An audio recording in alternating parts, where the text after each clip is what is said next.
Okay, we'll call this to order. Start with any public comments. Okay. Hearing none. We'll review the minutes.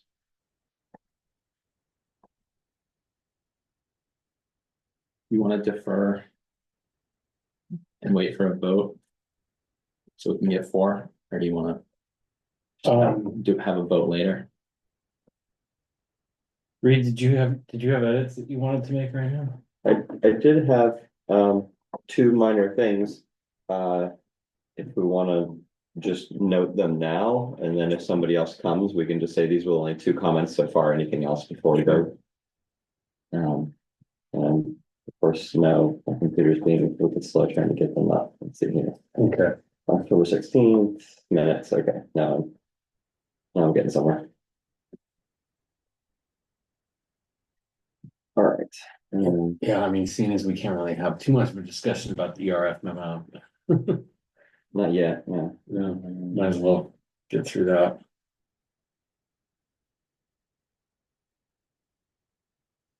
I also have two sort of like updates, things not on the agenda that if we want to use time for that until I think Kim and Eric are both just doing bus duties right now and then are gonna be back, so.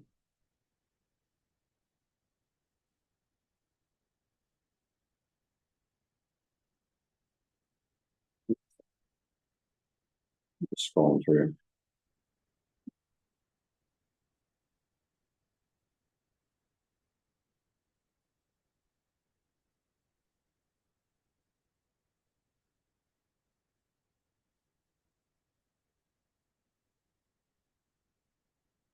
It was in the Glazer subdivision section. Was that only last meeting? When Brian Courier was here, yeah. It was like yesterday. Okay, well, one thing was at the end of that section with kind of my final comments at the end. I didn't feel like it quite captured what I said. Reed said that the redundancies of the process are well received. I felt like well received make it sound like we thought they were good. What I think I said, and you may remember better if you watched the recording, was that it's not lost on us. That the redundancies are not lost on us, and it's something we need to look at. But for today, How about Reed said that Brian's feedback, yeah, was not lost on the commission, and we had more work to do to look at situations like this, how to avoid situations like this.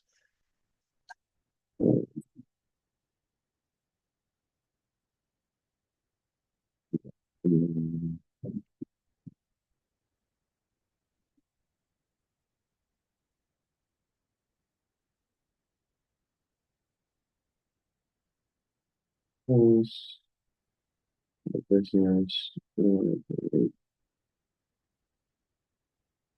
is why you should always make a note on your phone when you see something.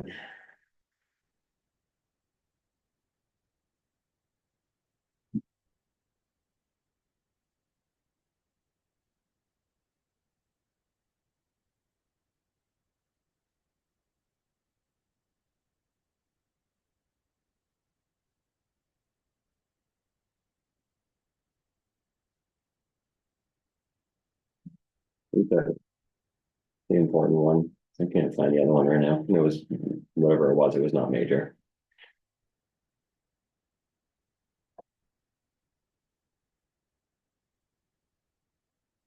Okay, well, seeing as we're not gonna vote on this at this point, we can table the rest of the minutes review until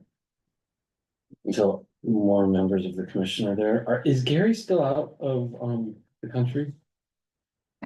yes, Okay, he said he'd be out the month of October. okay, the whole month. Yeah. Great. And when is Kim gonna start to be out?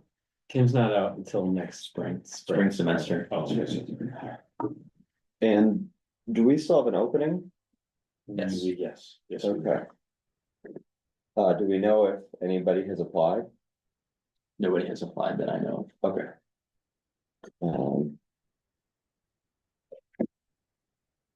I was curious whether,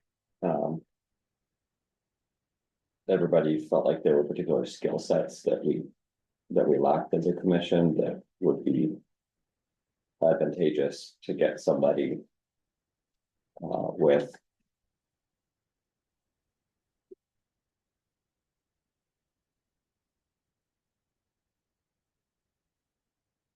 Or whether you have any thoughts, Andrew, about like what an ideal candidate to complement the commission would.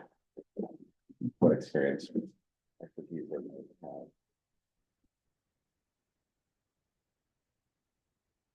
I have, I'm thinking about. I've been thinking about participation as well, you know. Outside of approaching neighbors, who have a particular inclination for these types of matters, I haven't put much other thought into it. I'd say that word of mouth is the best way for members to be recruited and. Maybe I'll put something in the front porch forum, just calling out that there's a vacancy and that, the commission, in my opinion, is quite strong, but we really need one more member. And, cause I think based on the 2050 comments and, the events feedback, lots of people care about it, so there should be lots of people interested, if they know that it's available. And that what the commission does largely is achieve the things that they said were important at those 2050 events. Right, planning for land conservation, planning for permitted trail networks and recreation opportunities and all that watershed health stuff. Yeah, I'm Danielle from Parks and Rec, and she's on the Catamount committee, asked me to send out something to the Williston Vermont Master Naturalists because they have openings on the Catamount Community Forest Committee. So I can also, I was going to do that today. I can also mention the vacancy on the Okay. Yeah. You're gonna put something on front porch forum? Nope, I'm just gonna, I have, Just to the emails. Vermont Master Naturalists of Williston? Yeah. Okay. Yeah, okay, I'll put something on front porch forum separately, just to remind people that the vacancy is there. Is there, seems as good a time as any to just ask generally, how, when did the Wednesday at 7 AM meeting come to pass? And is that a barrier to entry for obvious reasons? We don't have a quorum right now for the record because Yeah, two of our members are dropping kids off on bus. And the only reason that doesn't impact me is because I am not a morning person and my wife knows that I am useless in the morning. And yet here I am yeah. facilitating these discussions. So she has always done the. You're a morning person in training. Yeah, sure. I mean, I would say that historically, I mean, Laura, when did you join? 2022? 2020? Yeah, it might have been 20. 2020? I joined in 2018, I think. I think I'm entering year 5. It's always been 7 AM. We have talked about changing it. And every time we talked about changing it, we found there were gonna be more conflicts with after school schedules or Sure. evening schedules, sports team, blah, blah, blah. So in the end, I think it's been at least 2 times that we talked about other times and we looked and we did a Google poll or something, hey, what times could you do? And we ended up saying, I think there's actually gonna be more quorums in the morning, even though it might be a little challenging. Also, people that we want to come in and speak to us tend to be able to come in, at least from my experience. Like we invite subject matter experts or want to talk with somebody from the school, they actually can come because it's before they have to do their day job duties. Just my 2 cents. I'm biased because I live close. Yes. So I don't have to get up and drive here. Eric has joined. Thanks for joining, Eric. Yeah, sorry. I had to get my daughter down to the bus. Yeah, of course. So is this a quorum then? Yeah. Great. Then let's pick back up where we were at with the minutes.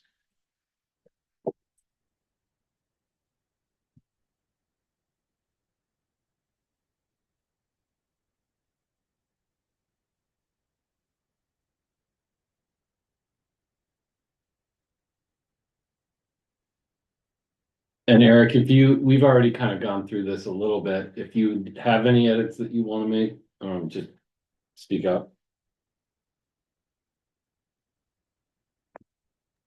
Yeah, no, I'm good, thanks. I'm just gonna finish reading the Blazer section.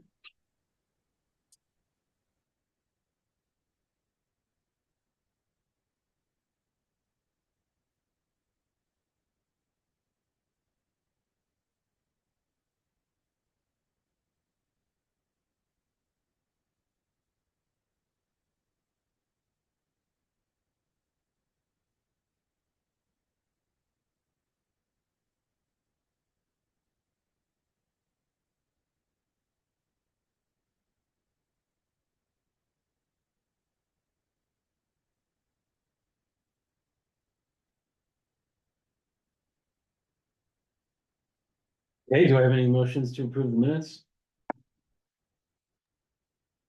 Sure, so moved. Thank you, Eric. I'll second, I guess. Can I? No, I'll second. Yeah, You're good. Great, thanks. man. Save you. Great, let's vote. All in favor of approving the minutes as previously amended by Reed's comments, which are reflected in the current version. Aye. Hi. Aye. All present have approved, no abstentions or objections, so motion carries, and we will proceed to the next topic, the ERF budget memo. And this was sort of meant as a big chunk of the working meeting. Generally, the agenda today is going to be kind of full for the rest of the time. So we got a big chunk of ERF memo time, and then 2 chapters to walk through in only half an hour, I would add, because they're not sort of fully baked chapters yet, right? So it'll be They look kind like of early drafts. yeah, it'll be like a high flying review of that. High flying and kind of an assumption that at the next meeting, we talk about watershed health more. Yeah, Um, great. This is the appetizer. Yeah, more of the heads up. When I was reading through them last night, it was too easy, so I was like, oh, okay. Yeah. And then we'll finish with the Winooski Valley Park District, the debrief of our walk. Is the Park District going to be here for that? Think so? Okay. Yes. Great. So we'll try to be on time for that for 8:35. And then just a heads up, unless something urgent comes up, I think we're going to probably cancel the day after the election. And did not get any vibes from people saying that they absolutely must be here at 7 a.m. the day following the election. So, well, okay. Great. So all of that is to come. We've got the ERF budget memo up next. Hopefully everyone's had a chance to pull that up, and the review of the minutes should have also been a nice reminder. Thank you, Andrew, for the comprehensive summary of that. Right after the meeting, Andrew sent us a link to make edits, and I wanted to just ask if anyone had a chance to do that, or if we're sort of picking up from where we left off 2 weeks ago. Yeah. I have not, so yeah, sorry. No, it's fine. I'm in the same boat. 2 weeks just flew by. I did not. So, yeah. So the sort of main point, I guess, that I was taking away from our discussion 2 weeks ago was that, we wanted to sort of reorient the focus of this on, the annual revenue requirements, keeping up with, the goal of 30 by 30 or 30 by 50, I guess. And that, that's gonna take a little bit of, reorientation. And, what's gonna be best here, Andrew? What do you think? Should we be in here working on it, for the next roughly 40 minutes, making actual edits? Or should we continue the conversation? I think that is for you to decide how you want to use your time. Sure. I think that if there is conversation to be had, that's probably, this is the best time to do that. You can make edits outside the meeting, but obviously everybody's got a busy schedule too, and so. I guess the reason I asked that question was the timeliness of this is like how quickly. When would this memo be best received? We talked last week too about having a separate meeting with Eric Wells about. The need for the funding as well as the, Depending on the tax rate, like. penny on the tax rate, movement, whatever discussions. I think that submitting this in November would be beneficial. I think the last year this was submitted in December. And I think by that time the discussions had begun. Eric, you might be able to speak to that as well. Yeah. What I'll add is that I know that there are ongoing conversations about this, mainly with the planning commission is also very interested in this. And In those this memo, yes, they're interested in the ERF and Okay. how much funding it receives. And it's one of their sort of big ticket. The general message that I'm hearing is that they're looking for additional funding, just like this committee is. They seem to be Great. very in line with that. I think that there are a couple planning commission members who are also pushing to meet with Eric. And from our conversation last meeting, I think, I was pushing you to engage with him. Ultimately, you as members of the public can meet with other committee members. If you want to talk with those planning commission members, you're welcome to. But Eric is the staff member that you can meet with and talk more about this. So I think that having something, if we're not meeting in that early November meeting, having something pretty final and ready to submit by that second November meeting would be good. Great. yeah, I agree. Yep. Yep. And I'll just say it's nice. It's good to hear that the planning commission, or at least some members of the planning commission, are interested in this too, because I feel like we've been doing this alone for a long time. I haven't had a lot of support at those select board meetings from anyone outside of the Conservation Commission. Andrew, can you say more about why the planning commission in particular is interested in this as a to increase the land acquisition power of the town? What is their sort of reasoning behind it? I think they're very in line with this commission on the idea that they want to invest in conserving land in Williston, and they recognize the cost of that. Right. And they want that to be a priority in the budget on a year-to-year basis. And the feedback that I've heard is that they feel that it's been underfunded. Yeah. And that they think that this is a widely supported initiative that needs to be a priority. Okay. Also, That's good. I've also heard two other points come up in conversations with planning commission members. One is that there's a sense that it's been underfunded, and that's not in line with our current town plans, objectives and priority statements.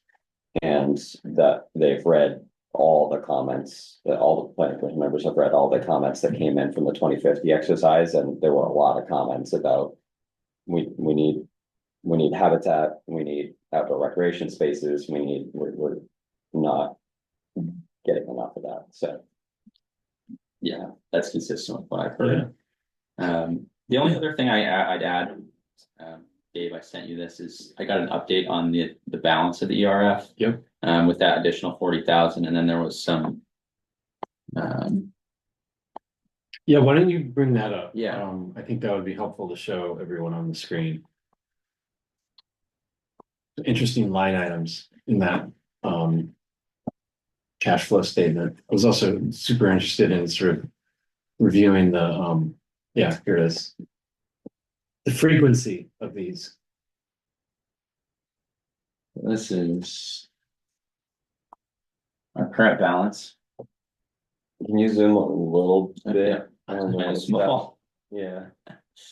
Like I can just barely make it out. There we go. There we go. Alright, so 2024. So you can see the return from that CD that was renewed in August. And that was high 5%. I think it was in the 5.8%. That's the 18,117 line item. Row 46. Yeah. That was the previous That was one. 2023's returns, right? Well, that's 20. I think this was a shorter term, this line here. It's a shorter term CD. and that's the one that was reinvested at 5.2% for a year. Yeah. Well, the good news is we're About getting half some of interest.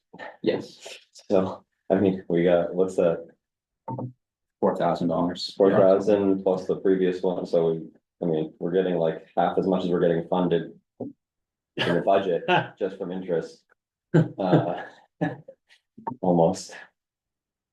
Right. And then there are some very small transactions in 2023. Yeah, on interest, yeah. Yeah. It was in not great CD, well, back then, so 2022 is when interest rates were rising. So depending on when those CDs went in that came out in 2022, 2023, they would have been at low percentages. Yeah, I mean, those are, 3%. you know, $100, and then all of a sudden we got a $18,000, so that's pretty good. But then you can also see through 2021, 70,000, 70,000, 75,000, 50,000 in deposits from the town. Mhm. And then looks like a bunch of things happening from Catamount back in the 2020. Generally, it looks like that funding was 70,000, 70,000. Again, what was that was a question. What is that 260,000 LWCF Catamount replenishment? That's the land and water conservation fund. Town had to fund it up So the front. town, the town or TPL, the Trust for Public Land, got a federal grant. And we basically, I think it was something like we loaned. Mhm. There Well, we was paid some arrangement that we had. Yeah, we paid it up front because the funding wasn't gonna come soon enough, I think, and then we got reimbursed. Yep. For that portion when the grant did come through. Okay, and we knew that at the time. Yeah. It was basically like going against the ERF Okay. further, and I think the town put money into the ERF to be able to borrow against or something. It was what's it called? Accounting. Yeah. Accounting math to make it work so Sure. that the purchase could go through on time. Yep. Great. So that's where we stand. Mhm. A little bit of money coming in from interest, regular contributions of 70 to 50,000. Yeah, I think we were at about 300,000 at the point where the Glazer parcel popped up. So that's like another thing that at the Wild About Williston event that we talked through is in terms of functionally how the fund is working, we were nowhere close to being able to do anything when that parcel became up for development. Right. So I think what we should just do is based on based on that update from Andrew, thank you. We should just go through this memo and sort of make our decision about which lines we want to keep and which lines we know are gonna get kicked to the curb. And we can do this all in track changes so that we don't feel like we're losing anything, but a lot of what was talked about last week was streamlining the presentation of this memo. And I think all of the facts that we want, at least from my memory, are in here. With that addition of the current balance. So I think does that sound like the right approach here for the next half hour? Yes, Yeah. I agree. Okay. And I can be available on the sixth. Andrew, like if you want to be here in the morning and have a working session to try to actually implement all the comments and track changes. Did we officially decide no meeting on the That's sixth? that's the Yes. goal, but I'm willing to come in and work on the memo if a working session would help take our comments and get to where we can vote on something at the second meeting in November. Yeah, So I let's could- see I what could we do it can too. in let's see what we can do in the I next. can be here. half hour. Yeah, cool. That just means it's a little. We are. Takes a little pressure off of us to actually like polish it today. So I feel like the thing we had talked about, Eric had the idea of like synthetic intro, colon, and then description to like make it more readable and organized, right? Make it scannable. Mm-hmm. Yeah, make it scannable, exactly. Like for each bullet point, so like.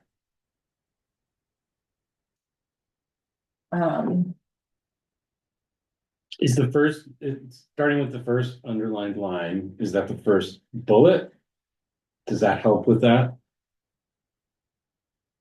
Oh man, I feel like that should be like huge and bolded. Well, effectively it is. Area of appropriations be. It's underlined. Yeah.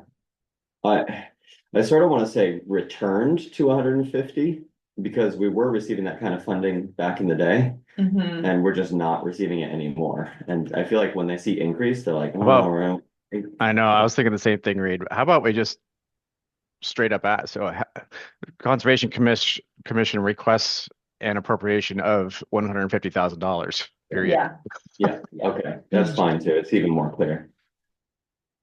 And perhaps somewhere else in the memo, it can highlight that we used to receive funding on this scale and it's fallen off. Yeah.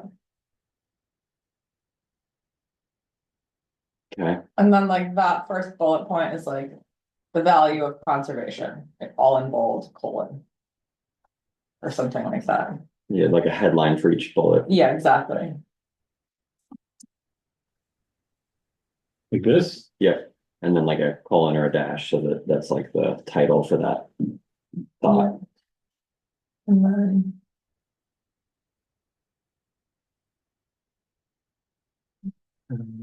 Maybe the next one is like. Substantial benefits or like benefits of no, I mean like. I was actually thinking that first title might go better with the second bullet Yeah, point, yeah. and the first point Yeah. maybe Yes. needs to be Yeah. Williston values land conservation, Yeah, Willistonians value land conservation. yeah.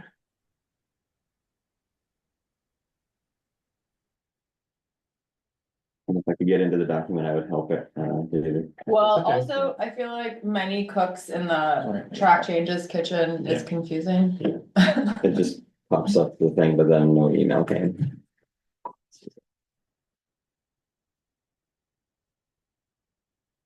How about we just do a listing? Yes.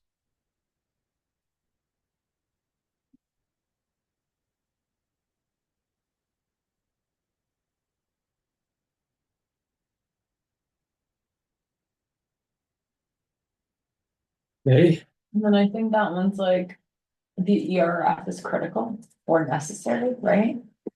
how about Or high ROI, high return on investment. Maybe. Something like that. Maybe, or maybe it's just like the ERF is a powerful tool. Mhm. Oh, 1 second. I'm texting point.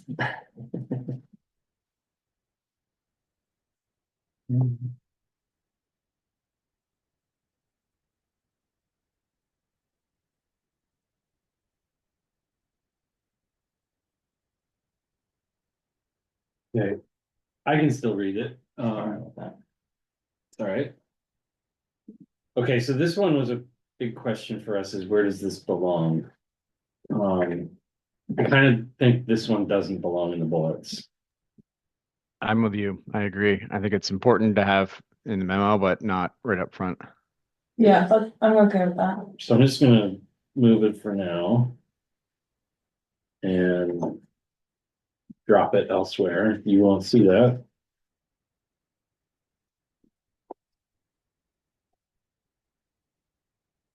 Okay. We talked last week about just cutting this entirely, about having a working balance at all. Do we still agree with that? I mean, looking at, and now that we've seen that budget, and how much it has ebbed and flowed, a working balance does give us interest. It's another thing it does, yes. Yeah, I think that, so and we talked about this last time, but the reason that we have a target in here is because the select board asked us for one. But that was more than a decade ago. And I feel like the target is just kind of us like being like, yeah, 800 grand. That sounds like a good target. I'm happy removing it, but I think we feel like we just need to be prepared to answer the question from the select board. Like when is enough, when is the balance, when is the balance high enough that we don't need to put money in there each year? When we've reached 30% of land conservation. That's my answer. Right. I mean, yeah, dollars is not what we are measuring. We are measuring conserved land. Right. What, I mean, you could also answer that like, well, when the purchasing power is high enough to actually buy anything, that we want to conserve, which right now it is not. Right. I think we should just cut it. I mean, I don't think getting interest value is high enough of a priority to have it be in this section, and sounds like there's questions as to whether or not. And it sounds like there are like better qualitative answers to that question, right? Like the answer to the question is not a dollar amount. Yeah, okay, I'm fine with that. Because I'm not like somehow listed. Okay, I think this bullet is actually repetitive to the first point. Yep. 150. That could Yeah, I go. think I like that. Okay, Shorten it. current ERF balance is 531,000. I think that's bold. Yeah. And I think this talking point should change to.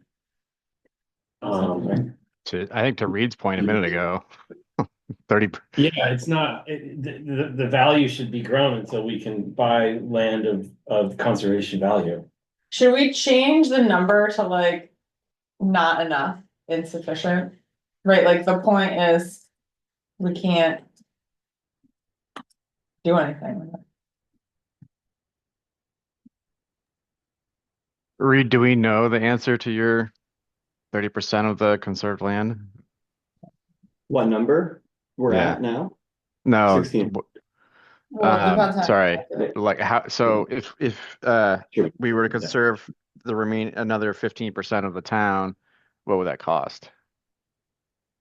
Okay. 150K times however many years we had remaining until 2050. But what is that? We have So But I think 25 years. it's actually the cost of that land. Yeah. Okay. Oh. Land. Yeah, well, we just did the one scenario looking at our highest priority parcels and how many do you have to go down before you get to 30% of the town.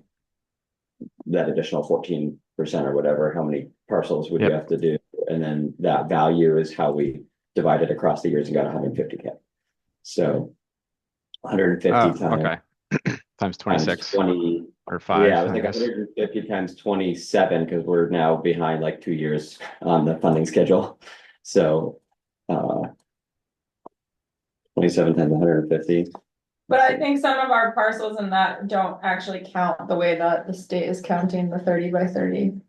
Right, So Right, four, like, 4 million. Yeah, I'm not sure if the state knows how they're counting the 30 by they're 30. still deciding. they do not know, but I think I think one of the things that they're thinking about is like, if something is, well, their definition is like in perpetuity. Right, so like things that are owned by the town but don't have easements on them. Yeah, I think it was It's four, unclear if they're in or out, Or open space parcels and surrounding, right? because we could It's- change the bylaws and. Yeah, exactly. the grand list value.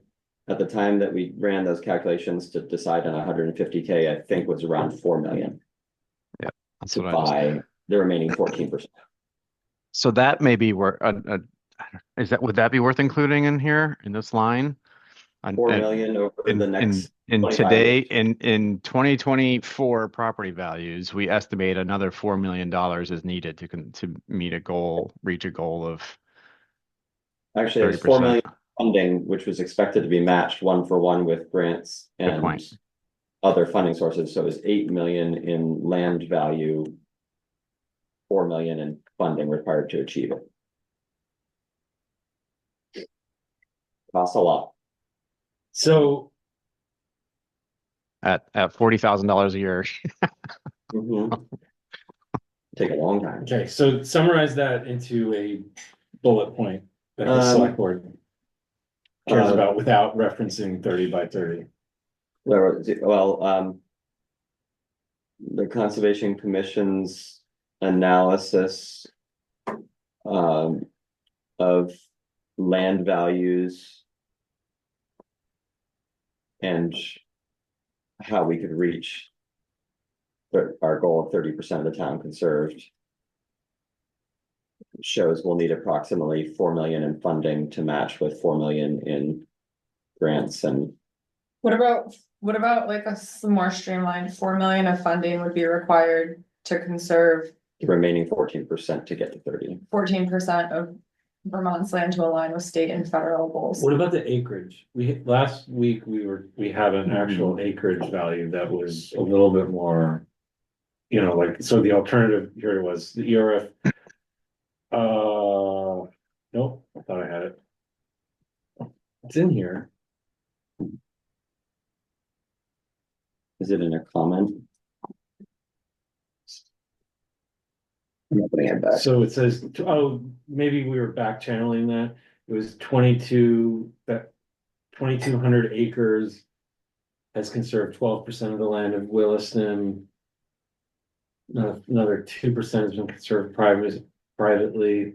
So basically, we need to conserve about another 2,500 acres Yeah, to get to 30%. Would that number be a little bit more tangible in the Concrete. bullets? I mean, yeah, it's Eric's right, it's very concrete. Yeah, And I think it drives to the acres thing, which is that's how we should measure success, is not how many dollars we put in, but how many acres we're conserving. And right now, we're not to a funding level where we can add acres. Right. It's too low. Okay. So 2,500 acres, $4 million. To be Current matched. balance is 531. I don't know if the match is important enough to, Probably not for them. yeah. We can talk about that. I feel in like it detail. seeds doubt, actually, like when I hear that, I'm like. Yeah. Are we really gonna get that? You still need another, yeah. I think the acreage is more Okay, tangible personally. I like that. 20. This amount is insufficient to acquire conservation land in Williston. We could strengthen that by saying this amount is insufficient to acquire the goal of 2,500 acres of conservation. By 2050. Yeah. 2,500 additional acres. Yeah, Yeah. Yeah, Good point. good point. the goal. This won't be great. And that is also articulated or will be articulated in the relevant chapter in the town plan too, right? Mhm. Yes. I also don't know if we should have a point in here in like the summary bullet points that says the Conservation Commission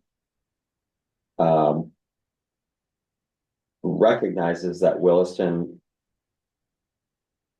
role in meeting town goals is not to try to hit 50 by 50. That we believe a reasonable target for our contribution is 30/50. That I want to show them that we're not just like Right. That's arbitrarily. fair. We're like trying to pick Yeah, something that's reasonable as a target. So that's what we have. I mean, we are trying to get there in that small short paragraph underneath the bullets. That's Are true. you, That's are you thinking we want to? Maybe it just goes in with that. Yeah, and we could say it when we address Yeah. it to the select board. I think that's right. They're gonna ask, why are you picking 30% by 2050? And I think we just can There you say, go. it just doesn't make any sense for Williston to be 50/50. That you think about Williston near Burlington, we have a lot of infrastructure, we have a lot of, there's increased housing there's demands. tons of housing, like, it just doesn't make sense for us to be, there are other towns that have much less development pressure, much less sewer service and things like that, that are better suited to be on the higher end. We're just trying to be reasonable. Burlington does have 50% already, though. Do they? I don't know about that. How are they calculating They've it? got the Intervale and Centennial Yeah. Woods and And urban parks they might be counting urban parks too. I think so. We have to figure out the definition. And that's something I wouldn't necessarily put in the memo, but I think if Right. we were having a conversation with the select board and they were asking how we calculate that we're at 16% now or 14% or whatever, I would say we don't know exactly long-term how we're gonna calculate what counts and what doesn't count. But the types of land that might be considered conserved. It depends on whether you count open space that's only conserved because the bylaws are the way they are. It's funny too, because like, so we've been having this conversation with Julie Frost, my master's student. Did you get an email to fill out her survey? Yeah. Woo. I didn't know. Just one person per town should have gotten it. Okay. Good. To like fill it out for town forest. But it was interesting to be like, how are we defining town forest, right? Like the US Forest Service has a definition, but there's many town forests in Vermont that don't fit that. And then there's like, we have things listed on the town forest database that like are not forested. Like, I'm curious what ended up in your drop down list, because I don't think I saw the final drop down list, but I think there's things in there that are like, that's not, there's 3 trees there. And so like that question of function, like how is it functioning? Like if it's a Like it's a town conserved, green, a town forest, because it has a bunch of silver maples on it. and is Probably that conserved land? And how is it functioning, right? Like, is it meeting a functional definition of? They're planning to take down some trees to expand the library, so I don't think so. And like Talcott is probably not in the thing of conserved land because it's privately owned by the university, but it's. So it's much more a But town it's- forest than And its others. functional value, right, Yeah. is extremely high in terms of like habitat connectivity and ecosystem services. And so like that parsing of that is very difficult, I think. Okay, so we have about 10 minutes left. Yeah. I think this is great progress. I do want to finish up this last bullet and then move on to some of the other paragraphs. Yeah, thank you for driving us.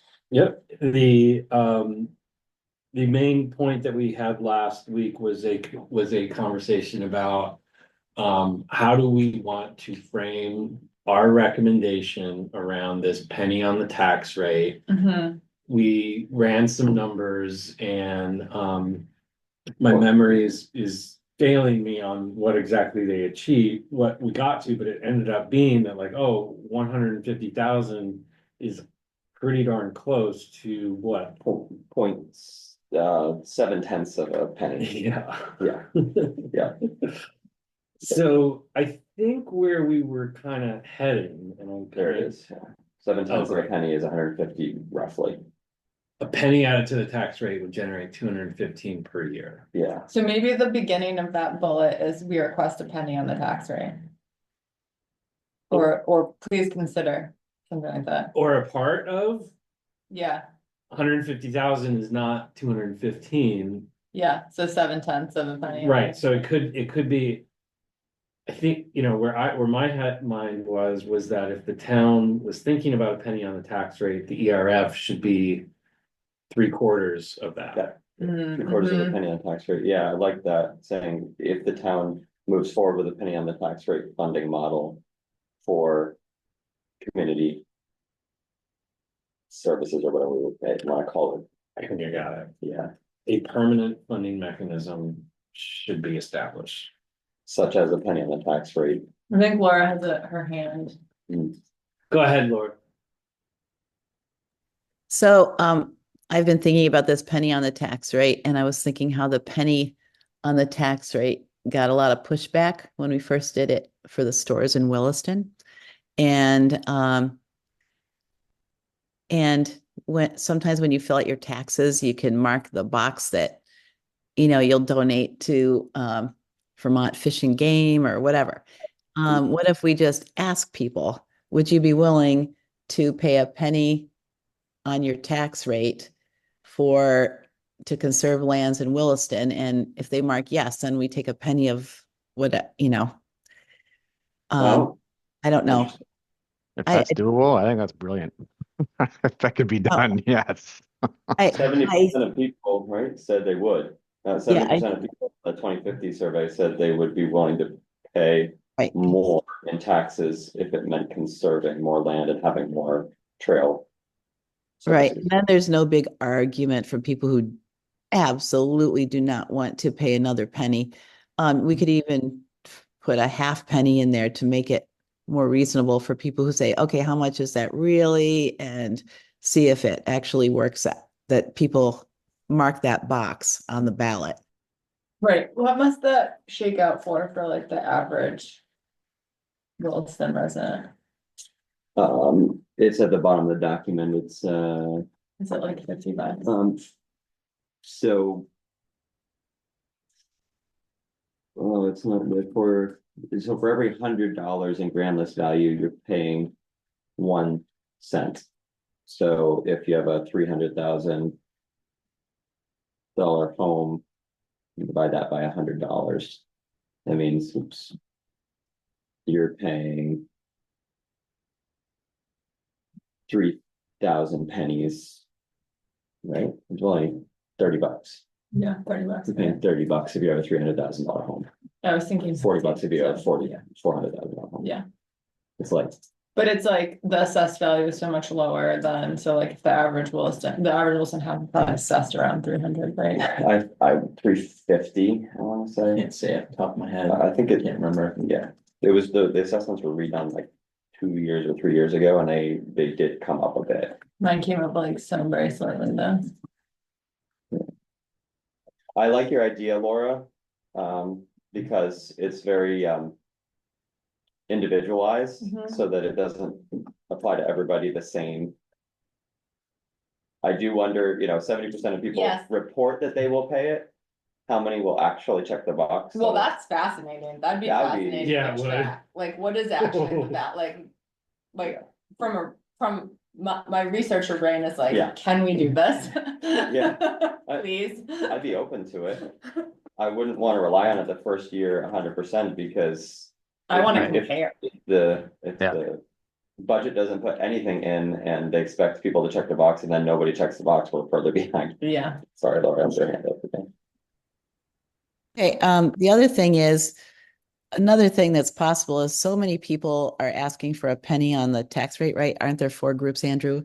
That Thing is, you could say, we want to increase the tax rate by a penny.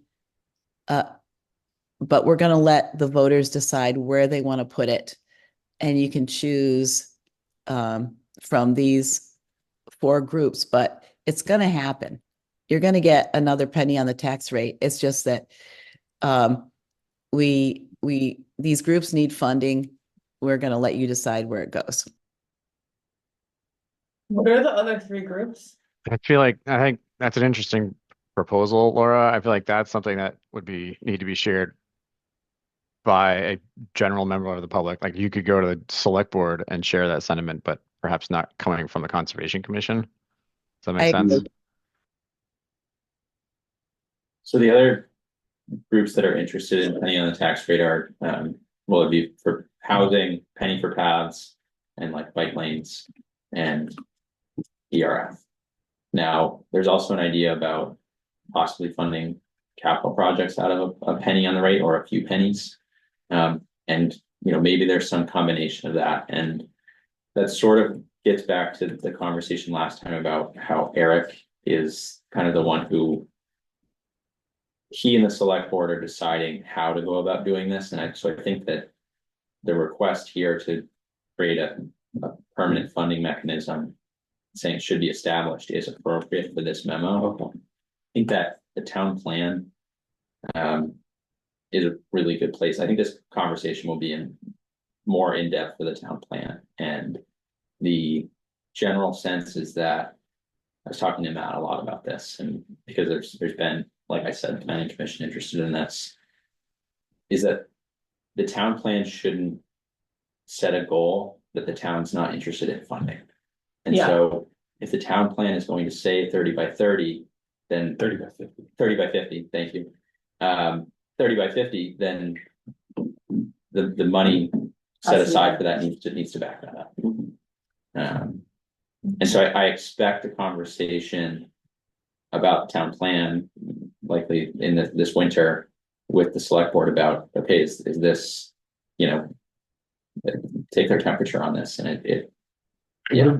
What about, instead of a permanent funding mechanism should be established, a permanent funding mechanism is needed, which is more asking that question. It's more inviting the select board to take that up as an issue. That's true. And then the talking point behind it is what everyone's talking about. What is the penny?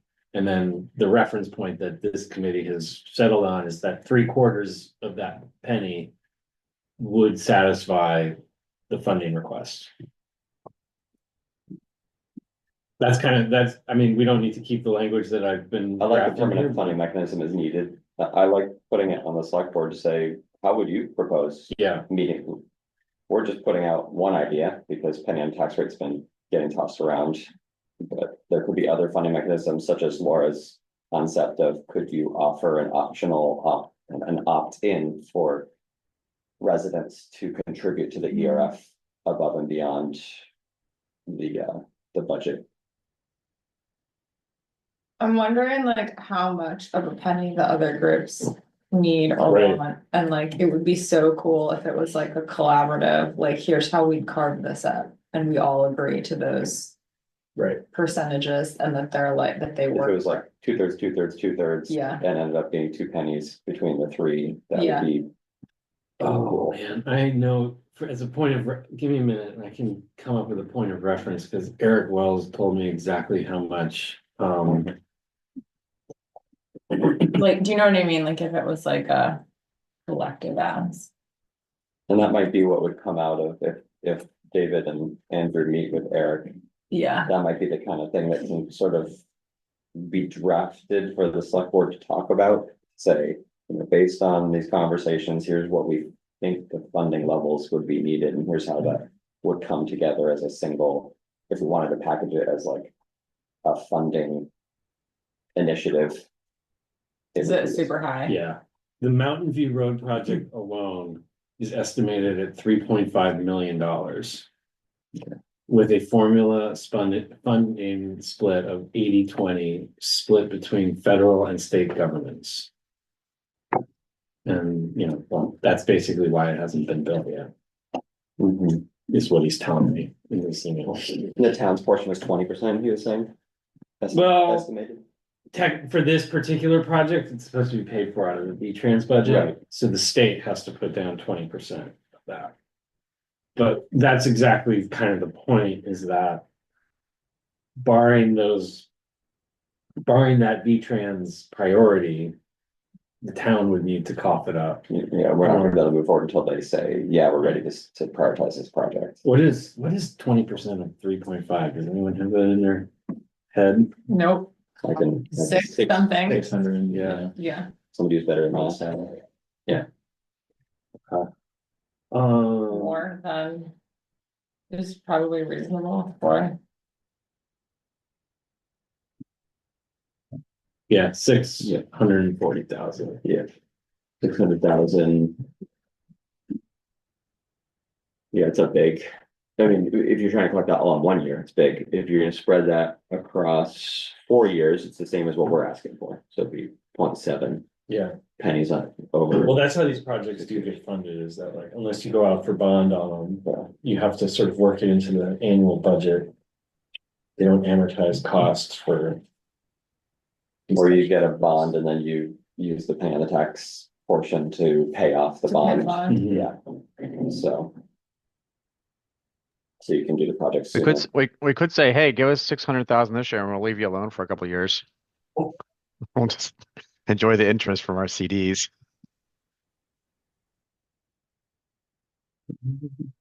You could ask that.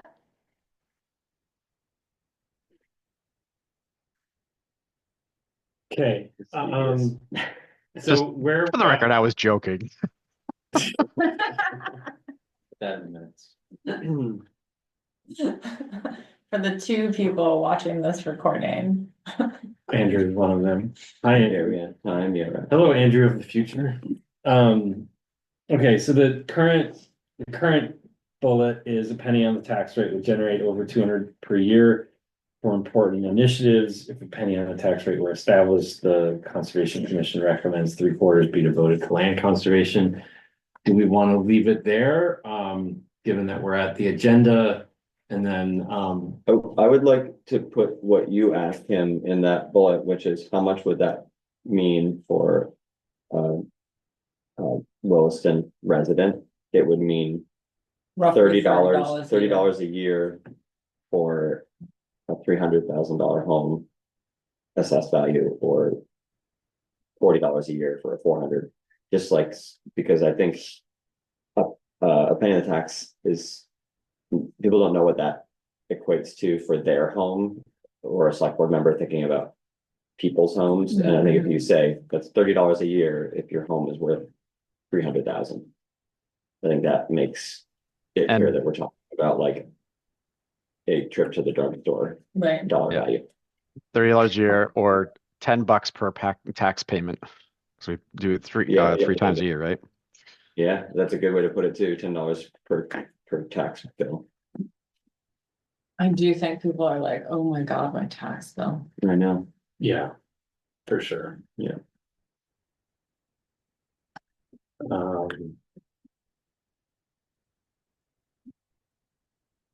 We had a neighbor tell us they actually like. They were like not gonna do an addition because, not because they can't afford the addition, but because they didn't want like the assessed value to go up. Mhm. I would talk to the assessors about Which- that, how Which much it would. I don't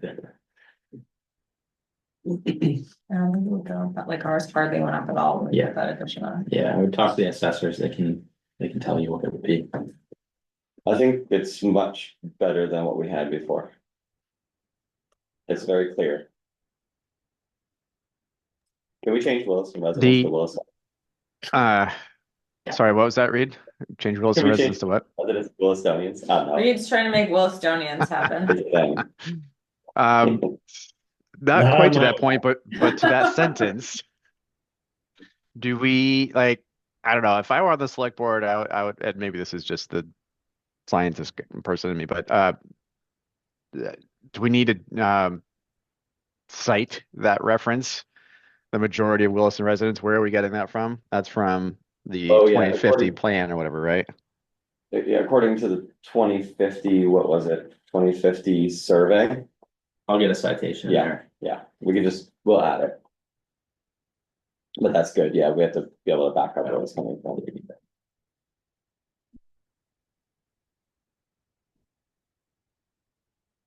Always cite your sources. Yeah, I had that thought too. I wasn't sure if we were dropping footnotes in this or not. I think that's a good practice. Okay. Well, it's obviously not ready for prime time, but we do have 2 chapters that we wanted to fly over today. So we can either defer that and keep working on this to continue strengthening it until the Parks Commission gets here, or we can table for now. I think we're, I, Uh, so I will confess and share that I got through the watershed chapter last night, but ran out of steam by the time I got to the other one, so I didn't look at the other one. I feel like we're on a roll here, and I'd say let's keep working on this for another 10 or 15 minutes myself, but leave that to the rest of the group. Yeah. I also feel like it's just, we're gonna get more done this way than reorienting and switching gears. Transitioning, Yeah, Does that work? Great. Can you give us a 10-minute flyover at the end of this half hour? Sure. To just let us know what's coming for later in November? Yes. Great. Let's keep working on this stuff. I mean, maybe we can like get this mostly. I agree. Okay, so we're gonna keep pushing on. So we're starting from the highlighted where your cursor is.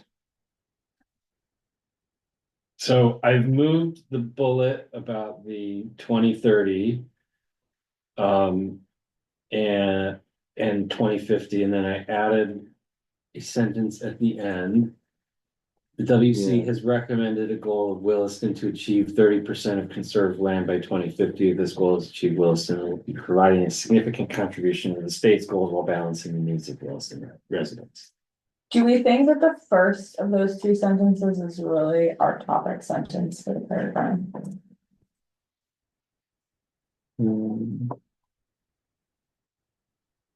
I feel like we're burying the lead.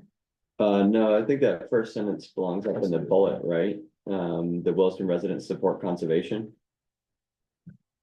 I would put that fact, according to the 2050 town plan survey, blah, blah, blah, I would put that as the first bullet at the top. Williston residents support conservation according to the 2050 town. Oh, Plan the survey. first yellow sentence could completely replace Mhm. the text in the first bullet point. Yeah, because it's like a fresh quantitative Okay. item. Yeah. I still think that this paragraph needs like what's our point? It's like many things jumbled.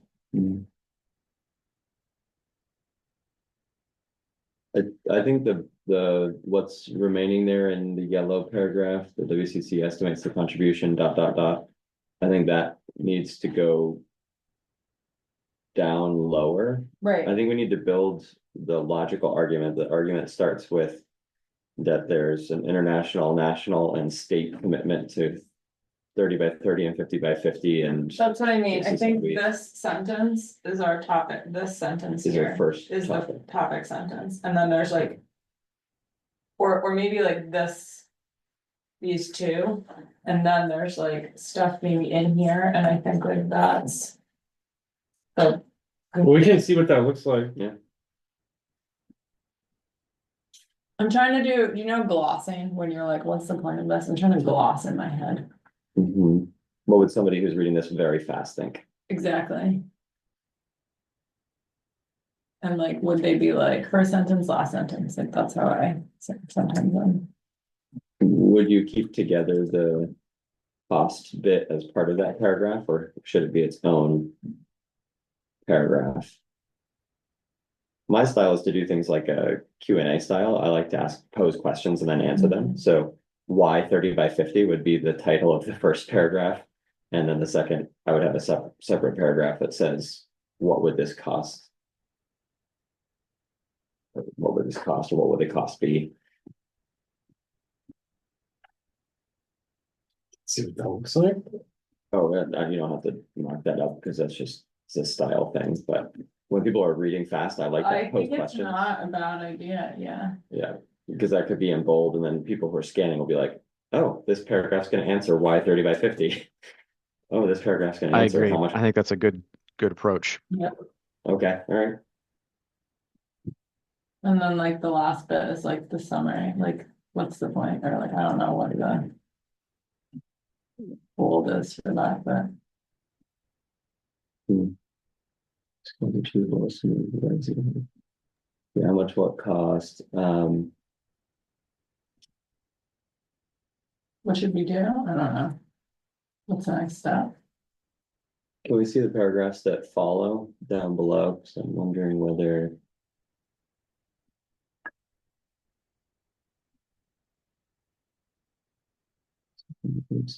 A lot of this stuff below we may not decide is still relevant. Right, We definitely have that first point in the bullets. Right? yeah, In like the value of land conservation. And it's critical, the RF is critical. Those are both bullet points above, right?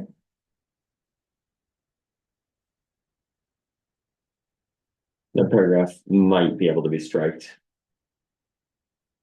If we feel like it's fully covered above in the bullet. These are a lot of like history, like what is the history of the ERF?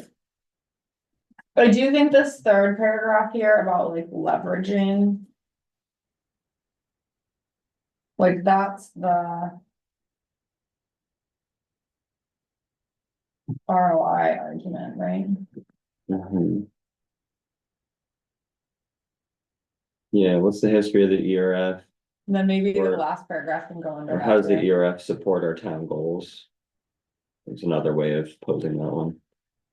But we can leave that for now. Yeah, that next paragraph is like, what's the, How would everyone, how would you feel about moving up the graph to be the Yeah. next, to be on the lead on page 2? And the question is the ERF keeping up with? ooh, yeah. Yeah, right, I like that. Yeah. Yeah, is the ERF keeping up with the cost of Yeah. land conservation? Exactly. Yeah, I do think the chart needs to be more visible than the bottom of page 2 or top of page 3.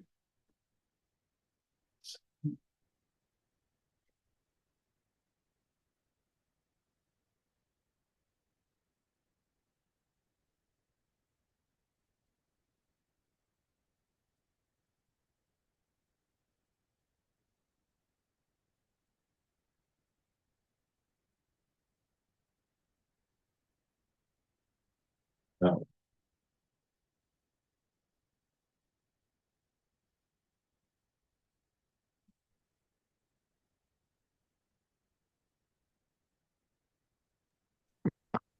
I think that's all you need. Very clear. What happened to me? Hold on, Where's my chart? where's my chart? Did you cut it and never paste it? Huh. I do. Yeah. Damn it. Maybe I'll throw Andrew, it in there. Andrew has the chart somewhere else, so you can put it back in.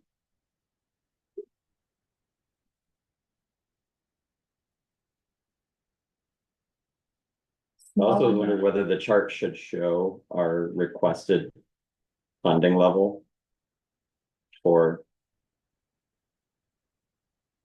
2026. I think it did. Didn't you add it? A bar, I was imagining a final bar that shows what we're requesting for 2026 in a different color, just that bar in a different color to show this is what we're requesting. To show that it's not out of scale with historical funding, it's just out of scale with recent funding. It's the web-based application that is screwing Being this up for funky. me. Yeah, Oh, yeah. I have to open it in a Word desktop. yeah. What if you use the keys, like control? Yeah, that's what's not working. Oh, It's not working. frustrating. Yeah.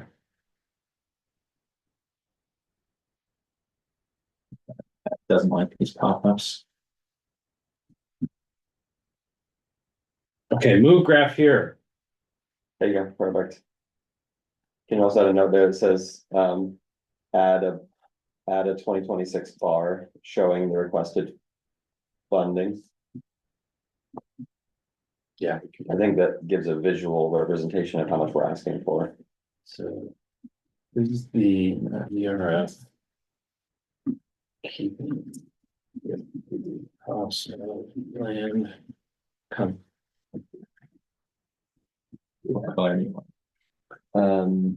I would put it in Yeah, some, no, dark green, maybe. Where we have a funding line. Yeah, and dark green, so I see those if you just. Yeah, purple would be. A little bit, I mean, that house, we can play with it, yeah. Land in Williston. It just shows how much below that green line it is. Oh, I'm just keeping it up. Cost.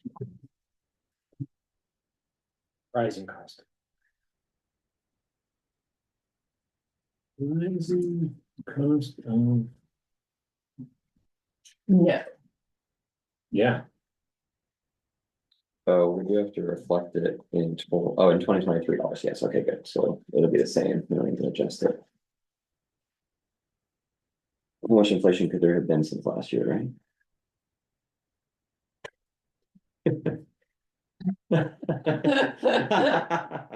Funny.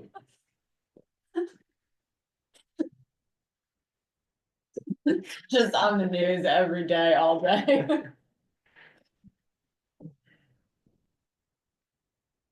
okay,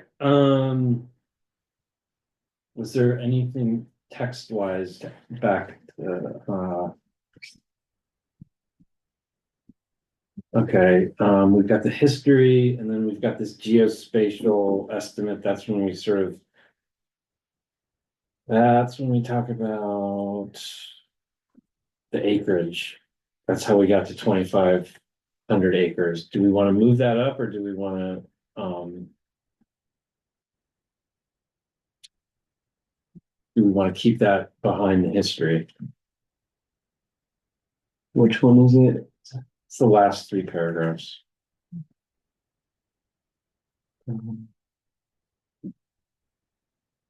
I think that this is different. This is like, how did we get to our goal? Right, like how do we get to How our did we- target, Yeah, how did we? establish the goal? How did we predict the cost?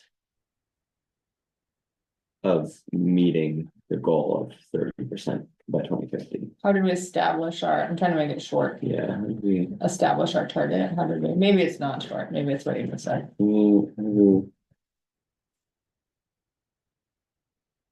How did we determine the cost?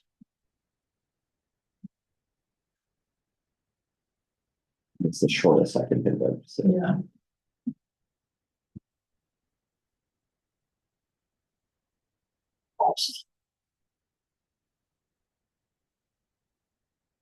Sorry, I gotta add a little bit to that. For the cost of 30 by 50. You could shorten it by saying cost of 30 by 50 again. It's good. It's close enough. In 2020, the commission completed a geospatial analysis to identify privately owned parcels that met multiple conservation criteria. And then I think we need to soften this language because we talked about the fact we don't want to be super specific about certain parcels. So I think if we say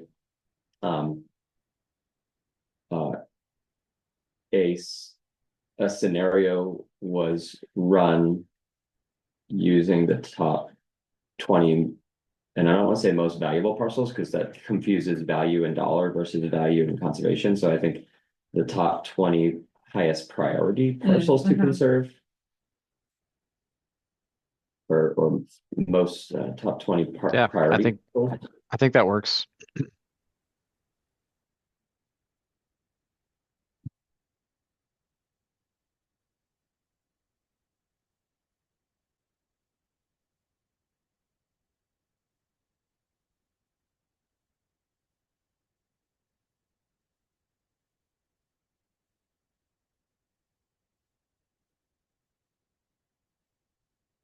Totally approximate.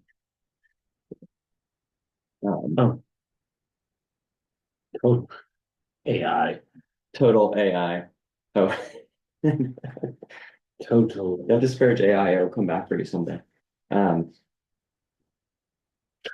This would increase this, yeah, and that seems like it's wordy, the end of that sentence. There has to be an easier way of saying this would Maybe like semicolon, achieving our goal of reaching 30% by, or 30%. I just need to shorten that. People don't read long sentences.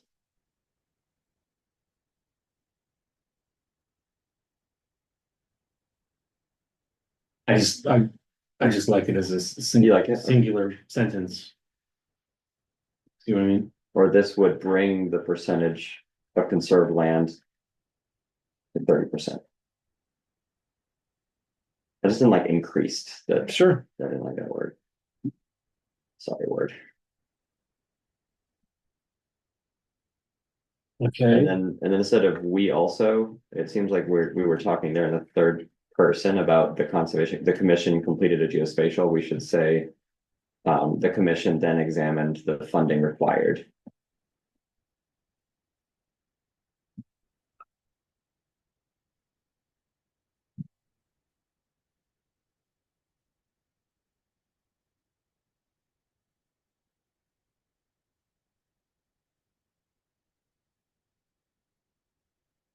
And do we want to say the 20 parcels in the scenario? I just want to continue to make sure we're not saying like, these are the 20 parcels we're going to conserve. Yeah, we keep referring to these parcels, these parcels, these parcels. I mean, I think at this point, we should just pivot to what would it cost to conserve 2,500 acres rather than these parcels. Why don't we say that? To conserve this acreage. Yes, there you go. Yeah, this acreage. I don't know if it works in that 'Cause sentence it's though, brandless because of the values, yeah. clause that follows it, but it works in the next sentence. So maybe that one still has to mention parcels because we're talking Yeah. about grand list value. Yeah, Um, but still about like the calculating, right? Like To we use conserve specific ones. to- the parcels in our analysis scenario. I think that what Dave just did works. Okay, good.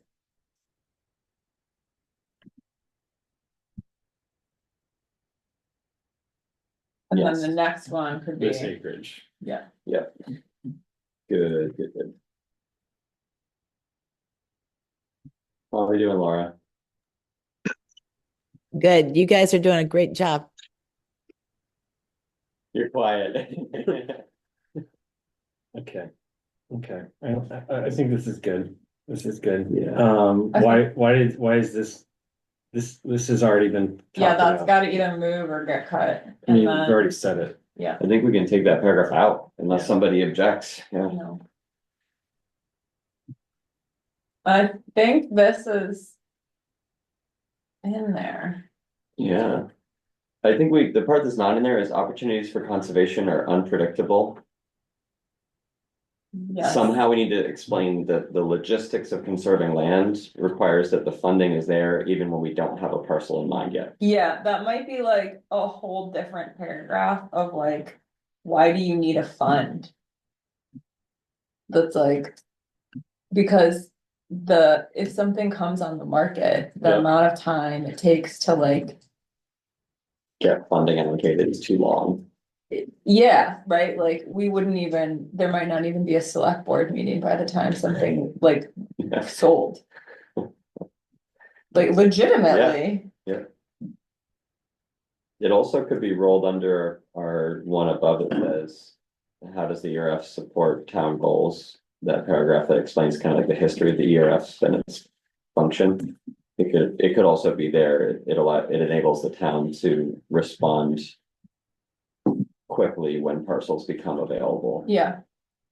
It allows the town to respond at the, like, rate of land acquisition. Mm. Well, maybe not exactly, but that's closer to. Yes. Okay, I don't see our friends from the Park District online yet, but we have reached their time. the end of our time.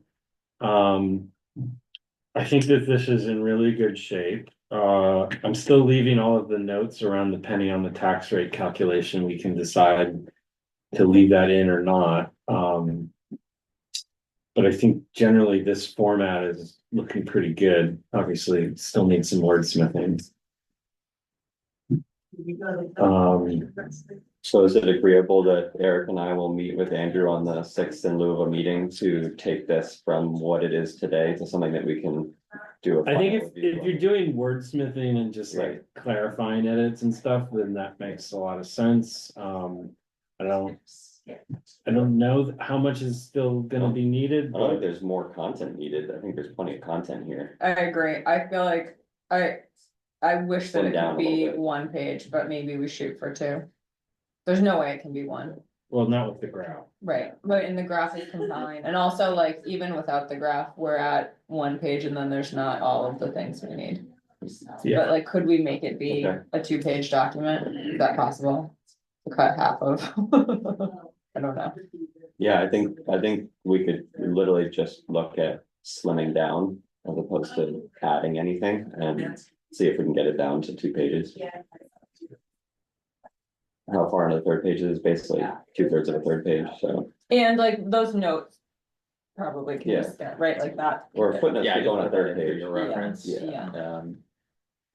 If you wanna, I don't think we really need footnotes actually, because you actually put in the reference to the 2050 survey into the actual body, so. Or put them in and make them like 6-point font, do that, like Yeah, we can have they're it. there, if you wanna look at this. yeah. Yeah, That's not. like it might be useful to know how many survey respondents there were, that 70% represented. Like a survey of X residents showed 70%. Yeah. But yeah, I think we could just work on slimming. In my mind, I'm like, it like, for the people who print it, it would be cool if it was like one double-sided. I was like, I feel. His light gets turned on. Anytime, Ryan. Yeah. That's creepy. Spooky season. Do we wanna say the contributions are falling behind to the rising cost of land? I Cause don't that's feel what the like graph that's, says. and it's not that controversial a statement, Yeah. like, I think the trend lines on the chart show that, right? Yeah. It shows, could be the caption of It's the not just keeping up, it's you're falling behind. figure 1, contributions are falling behind. Yeah, or contributions have gone down while the cost of land has gone up. Should check and see if the $50 Park District was in the waiting room. They are. Okay. All right, Happy to. okay, so Good. let's table this. It sounds like this document is still sort of working. I might.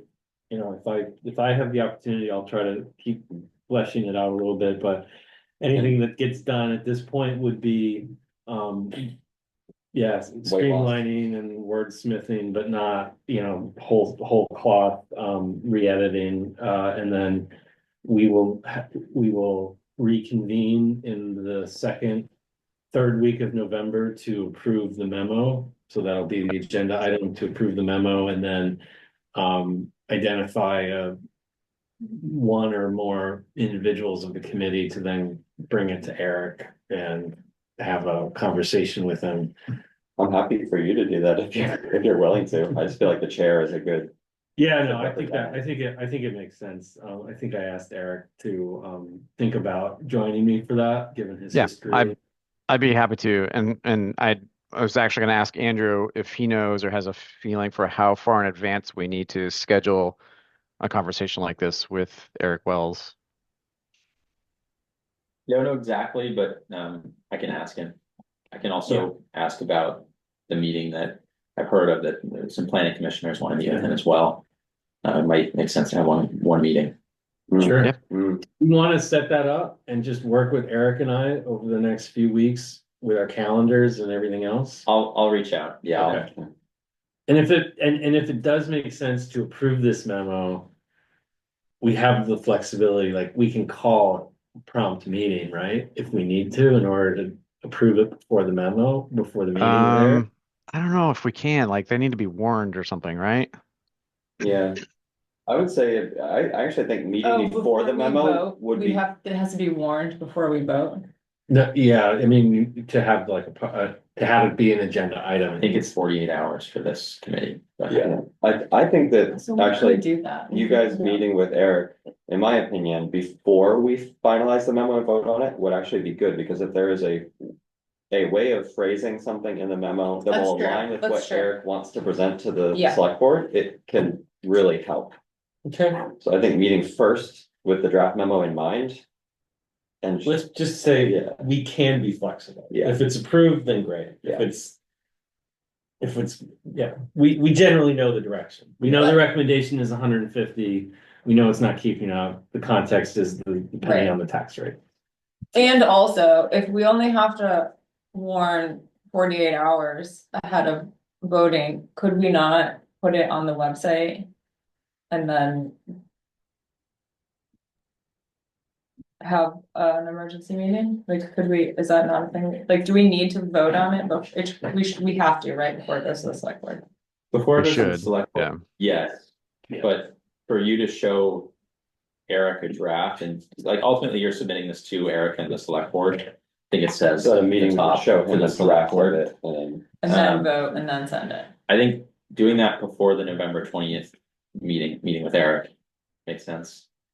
Um, And then we vote on November 20th. right, so And then we'll, it goes to the select board. I will talk with Eric, talk with Matt about that planning commission meeting and try to coordinate with Dave and this Eric. And, All the Erics. yes, Eric with a C, Eric with a K. And then just, I'd like some, a decision basically on the November 6th. I can be available, that staff time is set aside. I have it on my calendar. I mean, I was thinking we needed that, but after this session, I was almost gonna say. When you read this one more time, Andrew, I think we're. Yeah. Close enough that maybe we don't need to do anything on the 6th. You guys just need to meet with the draft version of it with Eric and just say. You know, have a conversation and then come back on the 20th with any feedback that if we wanna make any last final edits on. Moving things up or down, or like emphasizing something, or, I'd really like to just say the 6 is off the table because yeah, Okay. no. That sounds I like a move chair's not be prerogative to me. upset. it is 100%. I second. My mind is not gonna be on this memo on the 6th. Okay, so we'll just all agree, no meeting on the 6th? Agreed, agreed.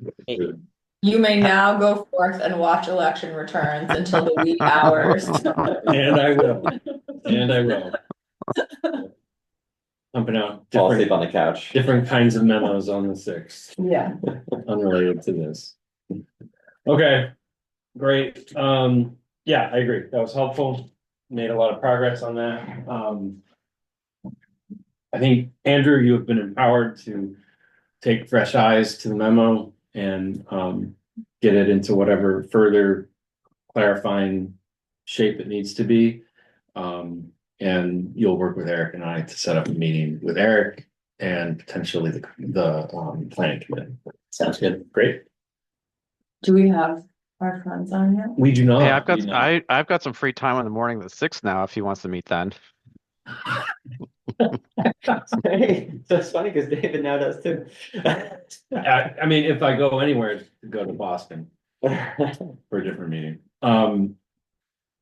So should we do the debrief on the walk or should we wait for the park districts? Should we email them? I can, I think that we can also have a discussion about you know, we had Yeah. good attendance. Yeah. And we can talk about that and Let's just just do do a it. little recap. I'm Yeah, really there you go. interested to hear from Nick because I think that, so I'll back up. I think that the walk was well attended. We had, on Lauren from Williston Valley Park District's count, 9 community members in addition to our town volunteers. It was also very nice. We had Nathan Fisk from, that's his last name, from Global Foundries, who is high up in there. I think he's the director of their facilities in this region. I think it's between Vermont and New York. And he has been sort of the main supporter of this at Global Foundries, and hearing Huge. his support Mhm. was really good, I think, for the town. He sounds like he got in trouble a little bit with Global Foundries actually for pushing so hard, which is a Really? good thing to have. More from a, like, we have other things we're doing. Like a this chill is going out, to take dude. time, and he's like, well, this is a really great initiative, and I want to make this happen. Wow. So, Cool. Yeah. I think it's a good connection that the park district has made at Global Foundries. And from the walk, we walked the main trail, identified some invasives that were out there. Chapin was already Wandering through the forest. beginning to remove them. which is Like, what are we excellent. gonna do as a town without your dad someday? Like, I don't know. I have some of that genetics. It'll happen. Good. You're gonna like do 4 winds and Big shoes like to fill. walk around and pull it, yeah. Yeah, Just I don't know where for- I'm gonna find the time, but my Right. goal is to maybe carry on some of his work when he can't anymore, but. Oh God, I he's mean, just on like, his deathbed, he'll be doing it. so. He was going full Yeti. I mean, he was just like going in and out over the horizon through the woods. he always Just like- is. Yeah. He's amazing. Bailey, my son Bailey will do it. He'll just be out there. Here you go. I'll just pay him $1 for invasive removed and he'll. I always see your dad like with Bailey, like at the bus stop, and I'm just like, oh my gosh, the cutest little. So I Anyway, think the continue. biggest surprise for me on that parcel was, I two actually. The first was that the motocross usage is prominent, really deep rutted tracks of motocross use. So when we say that the park is cared for right now, it's more like being maintained for motocross. And it's a single track. It's kind of like, it looks like it's just like a there and back and there and back. And then, using the Global Foundry fields, which They don't like. they don't like, as more sort of like Practicing their cornering. practicing their cornering, practicing jumps. At what, there was actually there was like a 45-degree ramp that had not been used, that cut like, mountain bike style, like a log, just right down the middle with like traction, like chainsawed into the Oh, yeah. log. So. You don't want to slip when it's raining. No, especially not at 45 degrees when you're going, 35 miles an hour on a motorbike. So I do think, I mean, just, that's an issue, like, that's a user group that's basically gonna get forced out. Yeah. And so Mhm. I'm not saying it means we should stop by any stretch, but like, it's just something we should all be aware of, like, that's gonna come up sometime. How many Soon. people do we think that is? Honestly, it looked like a very small group. Yeah, I would say 1 or 2 people riding bikes. It looked like a party of one and not many. And those ruts were new as of the 2 weeks between when Nick and I went out and the walk. And it looked like there was a fair amount of. A game camera would help with this. Well, it would be cool to just be like, hey, we don't want to like rain on your parade. This is being conserved and there's gonna be some restrictions on it. Can we help you identify a different place? So Oh, I remember seeing somebody riding their motocross bike on the opposite side of Mountain View from there, like between where Mountain View and the new Northridge development are. It could be, it sounds like there's just like 1 or 2 people that are in that general area that Yeah. are But doing it must that. be hard to find a place to do that. Yes. Yeah. That is correct. So like, it would be cool to be like, I don't know. It would be interesting to think about like, where is that user group actually allowed to recreate? in the Yeah, sort area? of tongue in cheek, I mentioned to Andrew that maybe a working landscape could include a motorbike park. I mean, Yeah. I honestly, I mean- like, I think motorized sports, that community of people feels left out from land use planning, like. I proposed a project recently and I wanted like snowmobile letters of support to look at like trail connectivity in the winter and like Nordic skiing and snowmobiling, and like, they were like, oh, you're interested in this? So, Feel pushed out. yeah, or they feel under prioritized because there's a motor associated with their activity and that it's seen as like, I don't know, somehow less noble. It's also incredibly impactful. I mean, one motorbike pass is the equivalent of like thousands of hikers walking on a trail. I mean, it's like the level of erosion that recent, usage created was like really noticeable. So Laura's got her hand up and I was going to chime in too. thanks, Laura. But yeah, I just wanted to mention that there's a plot of land for sale and it's just off Oak Hill Road. If you come up over the bridge and the first right would take you down into it. And people do motocross in there. I don't know if they have permission, but it's even marked, the trails and it's for sale. Just a heads up. ERF money to build a motocross bike park. Yeah, and I was going to point that out too. Not that example that Laura gave, but the fact that the people who are doing this now are doing it on private property, so they're probably doing it illegally, right? Which is like the beginning of mountain bike also, and then we like sanction it and build trail, and now it's like Right. municipally. Yeah. Is that that recreation use is something we could think about when we do get to that chapter of the town plan too. The second observation I wanted to make was that we don't believe the property goes all the way to the river, but man, that river view is pretty spectacular. Yeah, we think it's owned by GMP because of the proximity to the still water of the reservoir, but like that getting access down to that location would be, I mean, you're not going to be able to keep people from it, and B, it is really something else. So. I wonder if It's we could right get down a there, floating easement. This is the Right, point where that's kind of what the was walk being went down talked to. about.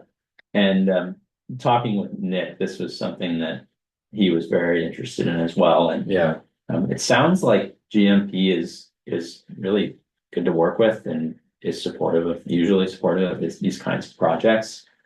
There is even some sort of mitigation that they can gain from providing easements for Right. paths and such. And so I'll say generally it's something that he thinks could be supported. It's kind of like a flat elevated area there where Andrew just had his, Right here. yeah, Oh, yeah. you can see the topo line, so it's like, it's elevated, but it's not sloped right there. And I had some conversation with some of the Whiskey Valley Park District folks about my vision for that space is when you have an out and back trail without a lot of like loop and options and stuff, to make it more interesting, if you have a destination for people to go to that has like a couple picnic tables that people can eat a meal or snack at, and thick structures, wilderness structures that kids can climb on, low, not a lot of infrastructure, but just like something that makes it like a destination that families want to go out So, to and stuff. I agree, but I also think that There is loop opportunity. there is a great loop opportunity if we get a floating easement along that 280 topo line. That is a great hike. And Yes. And then this you is come back up. this is a very reasonable grade to hike up, and this hemlock and what was the That like lower area. It was just beautiful forest. It was very Yeah.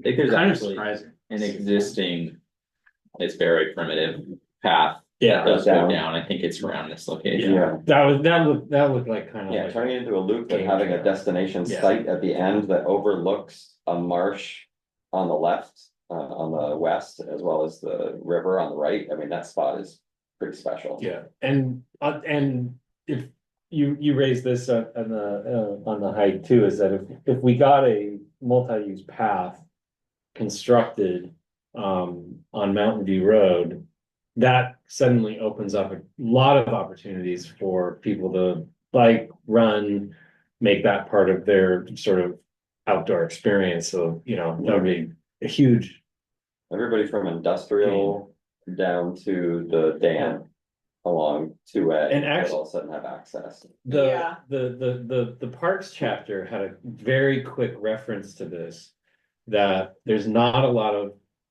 country or primitive land use in this part of Williston. It's true. That's right. And that I added a comment that like, yeah, and a multi-use path would make it even more accessible for those folks. So I thought that was a good call out. And this access point really sort of facilitates that. Somewhere we have an analysis that one of my classes did, like. During the beginning of COVID, of like where all of our trails were, and like that part of town is like, I can't remember the Red percentage, zone. but like they actually did like, I don't know, chi-square to be like. What are the worst parts? And then they didn't say that. I did a very Least similar third GIS parts. project, just messing around. I put buffers basically Yeah. on trails. And I think it was a half mile, just to kind of demonstrate how sparse Yeah, the northern part of town is. Mhm. yeah, Somebody asked about Overlook Park on the walk, the one that's just before the hydroelectric dam and the crossing into Essex. Mhm. Does anybody, I have not been on that. Is it on the Williston side? Yeah, It's technically Williston? but that's Winooski Valley, I think, right? but wait, I think it's, No, Yeah. it's, go ahead, Eric, good. Does anybody know more about it? isn't it? I thought it. I went on that, I hiked that years ago, probably like, I don't know, over a decade ago. And so I don't remember a lot of it, but I remember it being pretty short, but pretty. I actually thought it was in South Burlington, That's like what I was gonna just say. I think barely. it's ours, but it's either ours, but the access is in South Burlington, or the other way around. It's like whatever town in my memory, whatever town Oh. owns, the other town does the Oh. parking lot. Sorry, that I'm little- thinking sorry, I was thinking of the spot No. down River Cove No, Road. this- Never mind. I was in the wrong spot. Oh, that's what I was So thinking this, too. so this is it is in Williston, Yeah, but we don't have Yes. anything to do with it. So somebody's asking about it, and I was like, yeah, oh yeah, that is in Williston. Like, Mhm. why don't we ever talk about it?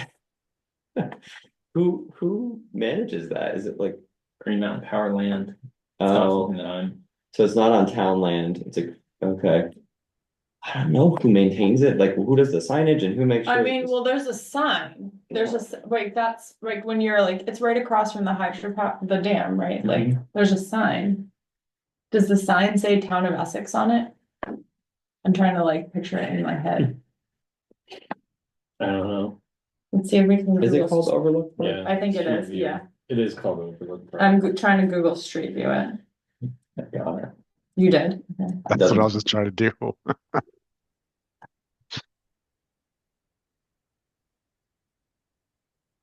I don't know if no, that's a different one. Essex Road, Wilson. There's also an Overlook Park in South Burlington, so Yeah. that's why we're confused. Yeah, it gets confusing. It says dogs allowed on my phone.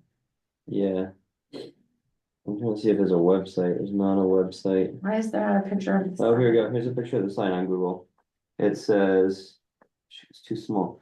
Green Mountain Power's Overlook Park. Okay, so Green Mountain Power must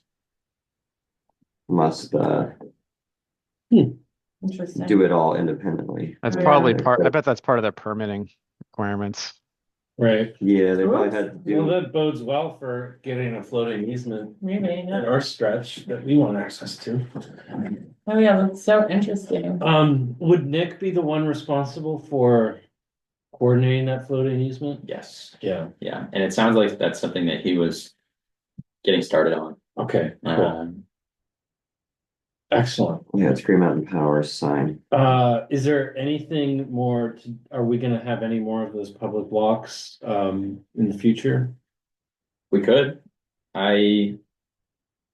yeah, we could have another this fall if you were interested. We could do one or a couple in the spring too, when things are maybe moving a little bit more with the select board and have moved with the development review board. I think it was a good walk, and Yeah. Yeah. It was a good start. I was feeling a little bit down about how many non-related people were there, I mean, non-conservation commission members and Lucy Light partridges, but then I think it was a good point Nick made, which is, or maybe you made it, that like any more people would have been unwieldy to answer questions or even hear everybody when walking in a group Yeah, on I a thought it trail, was- so it was a nice. I thought it was like 3/4 public, quarter sort of official. There were a couple. Yeah, or maybe 50-50 between Conservation Yeah. Commission and town staff and Lucy Light Park District. It's pretty good. Good enough for a first visit and without any, without any real planning. So One more thing on this topic, I mentioned at the last meeting that, Steve Shepherd and Chapin Kaner, my dad from, the planning commission are gonna be meeting with somebody, from the Abenaki about other things. And the question was, when is that gonna happen? It looks like it's gonna happen in November. They're looking to set up a time with Chief Brenda Gagne. I don't, Laura, you may know Chief Brenda. No, I don't know Chief Brenda. Okay. This is, I don't know the other topics that they want to talk to them about, but if we are interested in them just including on their list of questions, hey, do you know anything about this parcel that the town has acquired?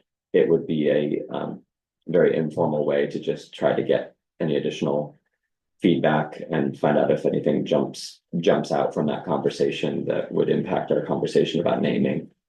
I do want to say that I know that Odenak and Woollynack have raised concerns about who's involved in naming, and I want to make sure everybody listens Yes. to those things that Andrew sent out before we, like, that's actually a contested topic of like, who are you going to for naming advice? Mhm.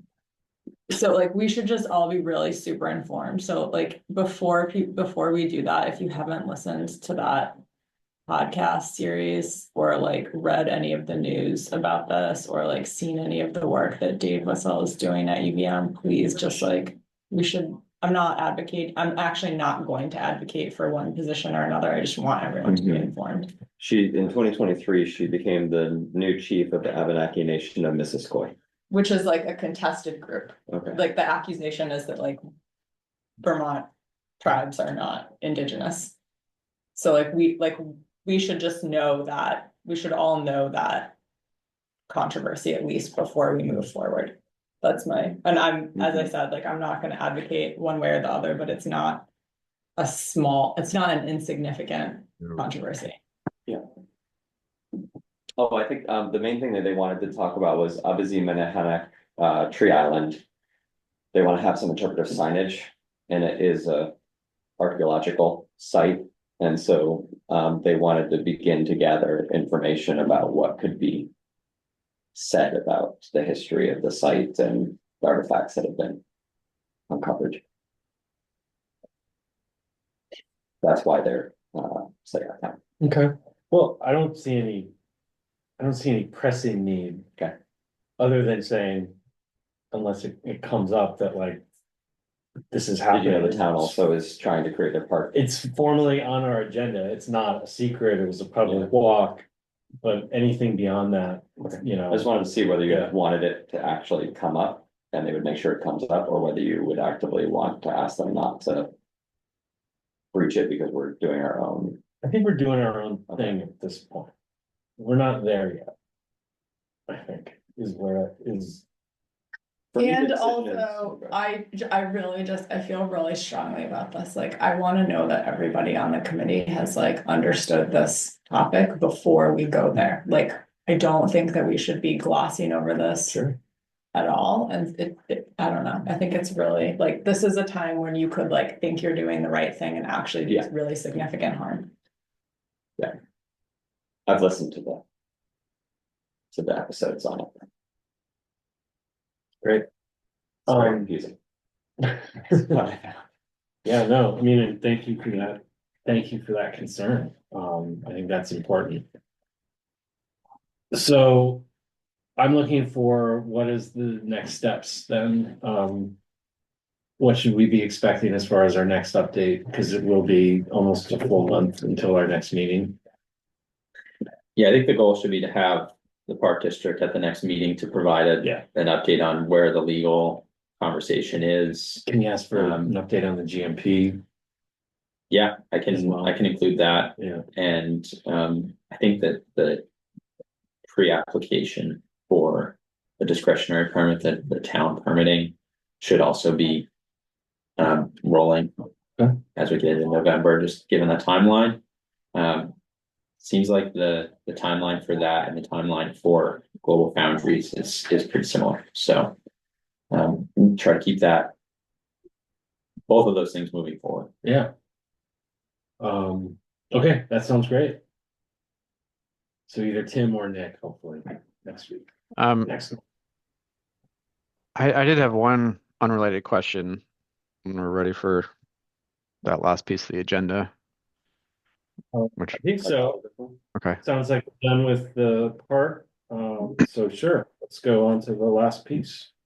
Which is quick, and I was just wondering if there's been any progress in identifying someone to fill the vacant seat on the commission. Well, yeah, we talked about that before you joined, Eric. No, we do not have that person named.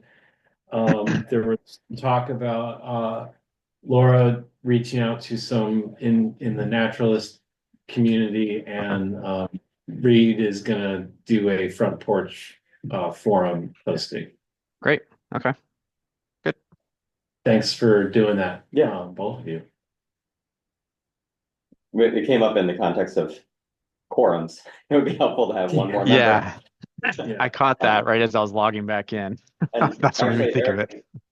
Eric and Ken, you guys weren't here, and you've been on the commission longer. David was asking about like the 7 a.m. thing, and have we historically looked into other times? And my best recollection was, yes, I can remember at least 2 times having it come up where we discussed moving the meeting to another time of day, week, time of week, whatever, and it always seemed like it was no better in terms of availability of people, and so we stuck with. I think there was at least one time where like if we moved it, we were gonna lose somebody. Like Yep. maybe at the time it was Yeah, somebody who's, Somebody couldn't come at all. Yeah. which incidentally, like we're still down. Nobody has applied. Correct. And that's also now the case for the Catamount Committee. Yeah.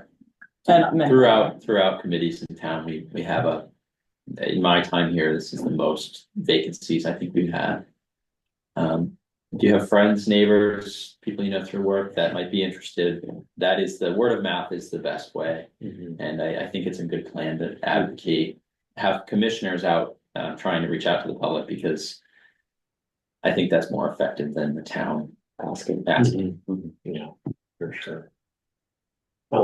Yeah, and my last point on the 7 a.m. thing is I'm not a morning person, but if we wanted public comment, if we wanted public participation, that's like, I can appreciate that it's easier for someone who's getting paid to be here to represent a client or to represent themselves, or it's like a matter of their business that they can be here for that one moment. But if you actually want to solicit public input, a 7 a.m. meeting is not going to do that. this is actually like a really important, like I hate that this is true because I don't want to come at 5 p.m. But this is like a classic planning thing, right? Like you probably learned this in school at some, I don't know, but like when you don't have the meetings at times that are convenient to people who are like working or parenting or have that, you just constrain public comment to people of privilege. Yeah, and I do think that,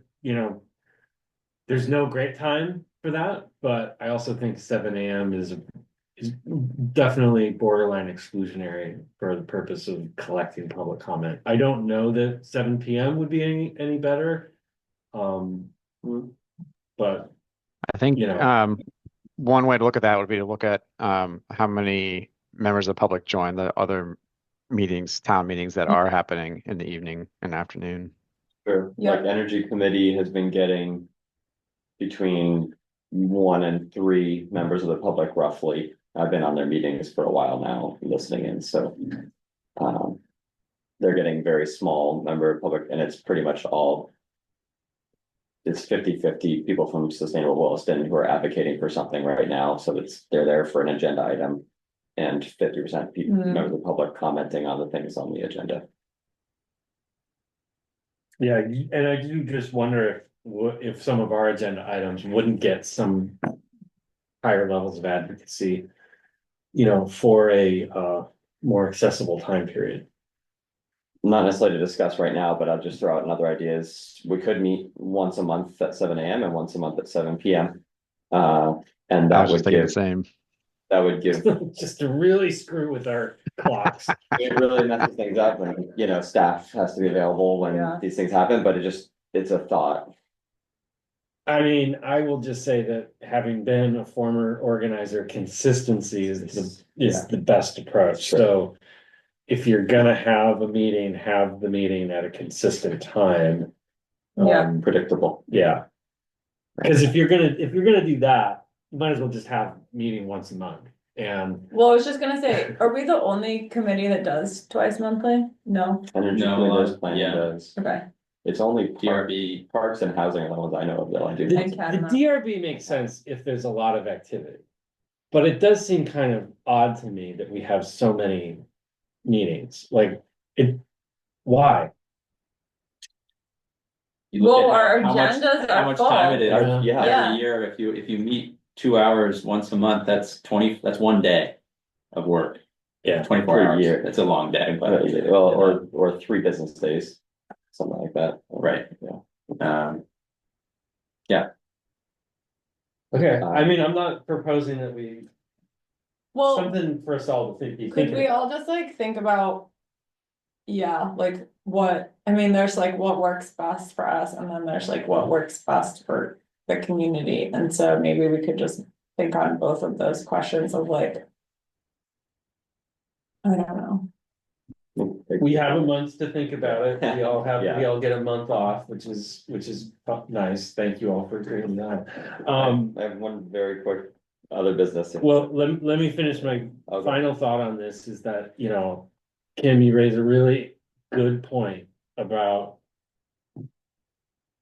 the previous agenda topic.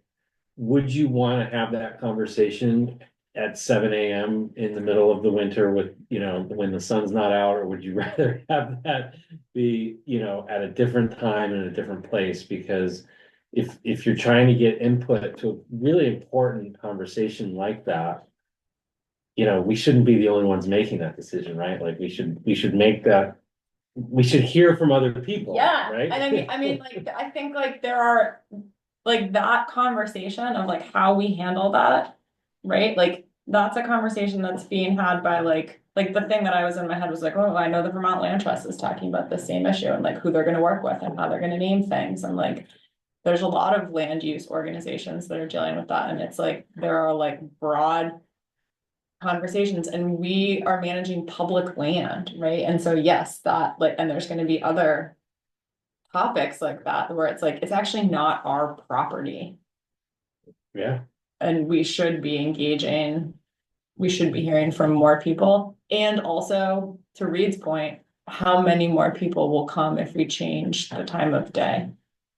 And are there other strategies for soliciting? I don't know. I think like public engagement and public land management is like so difficult and so hard that it is widely studied.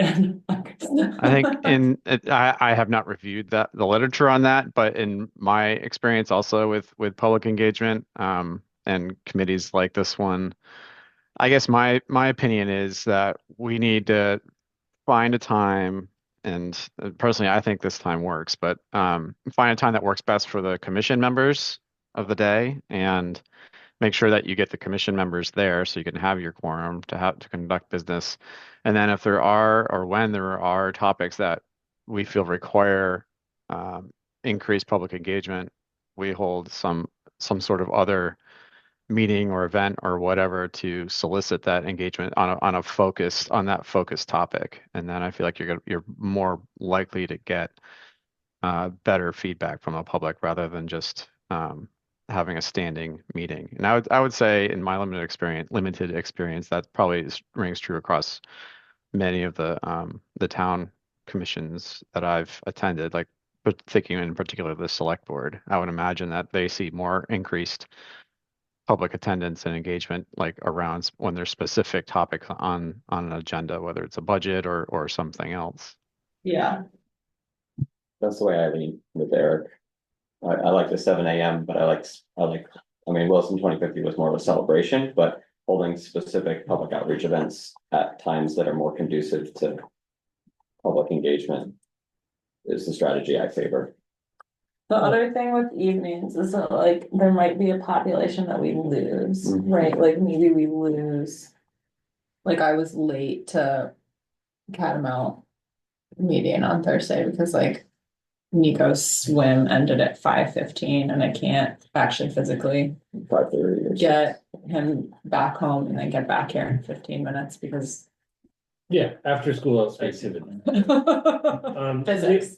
We're past time, but I think, we don't need to have this on the next agenda item, but, it might just be worth something for us to talk about, especially if we get any particular agenda items, which, and we do have the standing Winooski Valley part, on our agenda until it's finalized, so that's something to think about, is that if we want public engagement on these things, we may have to talk about different times, as Eric was saying, either for a one-off meeting or on a permanent basis. Can I just ask, is this time also hard for you personally? Oh, yeah. Yeah, okay. Yeah. Cause I mean, like the other thing is like, it is also now officially 30 minutes into my 40 minutes into my work, right? Like, Yeah, yeah. 100%. Yeah. Okay, let's close this meeting. We're past time. Speaking of which, Yeah. thanks, everyone.